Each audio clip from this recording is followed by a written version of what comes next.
మోదీ గారు United Arab ఎమిరేట్స్కి వెళ్ళారు. అంటే ఫ్రాన్స్ నుంచి డైరెక్ట్గా ఈయన యూఏఈ వెళ్ళడం, అబుదాబి వెళ్ళారు. సో ఈ విషయంలో ఒక దేశము చాలా కీన్గా అసలు ఈ మోదీ యూఏఈ వెళ్ళి ఏం చెయ్యబోతున్నాడు కీన్గా గమనిస్తున్నారు. ఎవరు వీళ్ళు అంటే రష్యా. వ్లాదిమిర్ పుతిన్ అయితే ఎవ్రీ అవర్ ఏం జరుగుతుంది అక్కడ తెలుసుకోవాలి. ఎందుకు రష్యాకు అంత పెద్ద సమస్య ఏమి వచ్చి పడింది అంటే మోదీ యూఏఈ వెళితే రష్యాకు కలిగే నష్టము ఏమిటి? సో ఇవాళ మనం ఆలోచించాలి. చూడండి ఫ్రెండ్స్, మనము రష్యా దగ్గర విపరీతంగా ఆయిల్స్ కొన్నాం.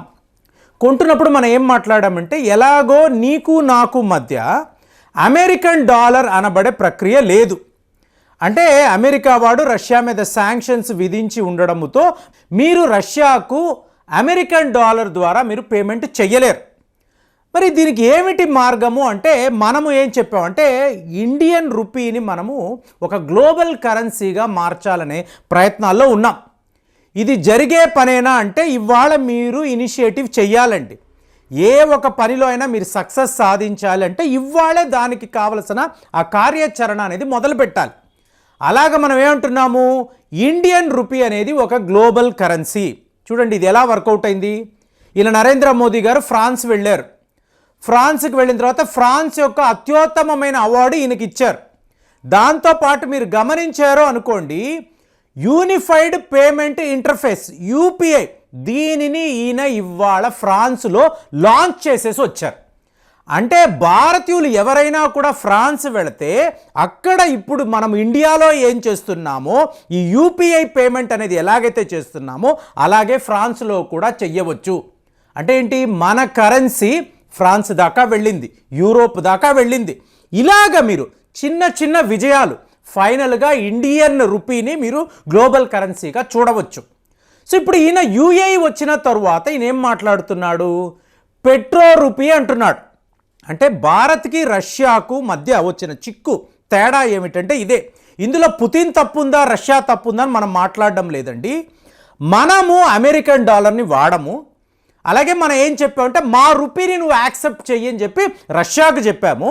సో వాళ్ళు ఎన్నో రకాలుగా దీన్ని వర్కౌట్ చేశారు, కానీ వాళ్ళకి కుదరలేదు. ఎందుకు, మీకు రష్యన్ డబ్బులు ఇండియాలో ఉండిపోవడము.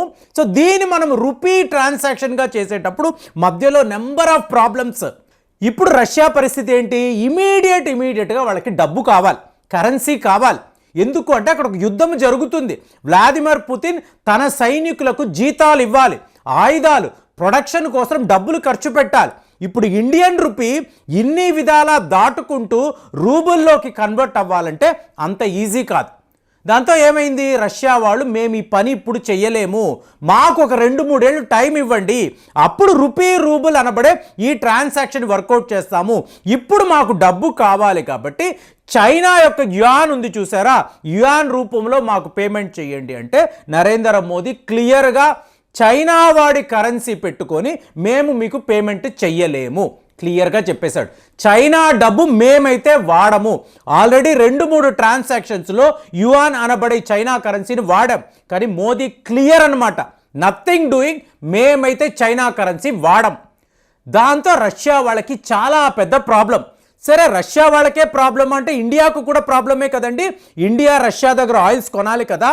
కానీ పరిస్థితి ఏమిటి అంటే రష్యన్ ఆయిల్స్ యొక్క ఈ ప్రైస్ క్యాప్ $60 పర్ బ్యారల్, దీనిని ఇవాళ వీళ్ళు దాటేశారు, రష్యా దాటేసింది. ఎందుకు, ఈ ఓపెక్ దేశాలందరూ కూడా కలిసి తీవ్ర స్థాయిలో రష్యా మీద ఒత్తిడి, నువ్వు ఇంత చవక ధరకే ఇండియాకు ఇస్తూ పోతూ ఉంటే మేమందరం ఎలా వ్యాపారం చేస్తాము, నువ్వు ఇలా చెయ్యకు అని చెప్పి వాళ్ళు వ్లాదిమిర్ పుతిన్ మీదే ఒత్తిడి తీసుకొచ్చారు. ఎవరు, Kingdom of Saudi Arabia, Kuwait, Iraq లాంటి దేశాలు.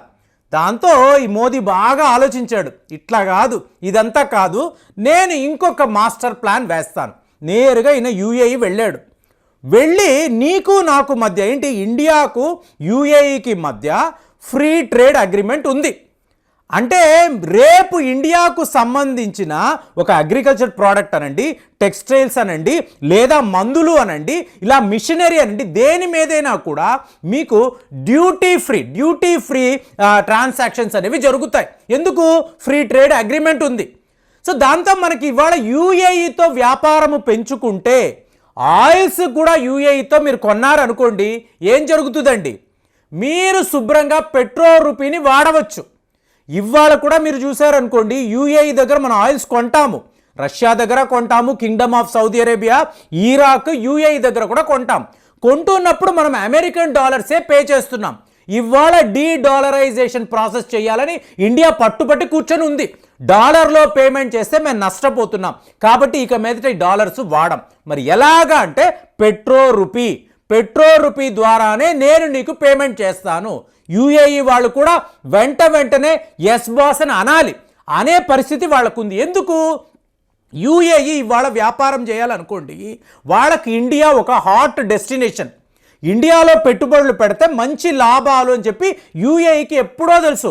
కాబట్టి వాళ్ళు 100 బిలియన్ అమెరికన్ డాలర్స్ ఇన్వెస్ట్మెంట్స్కి సిద్ధపడిపోయి ఉన్నారు. కాబట్టి ఈరోజు మనం ఏం చేస్తాము?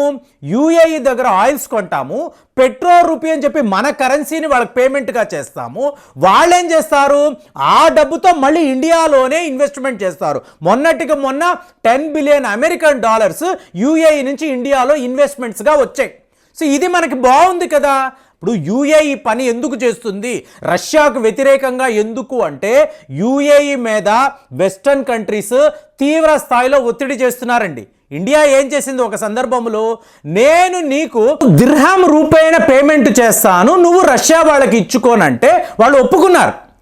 కానీ ఇప్పుడు ఏమైంది? అమెరికా వాడు ఒత్తిడి అంటే నువ్వు రష్యా వాళ్ళ ఏజెంట్ లాగా ప్రవర్తిస్తున్నావు.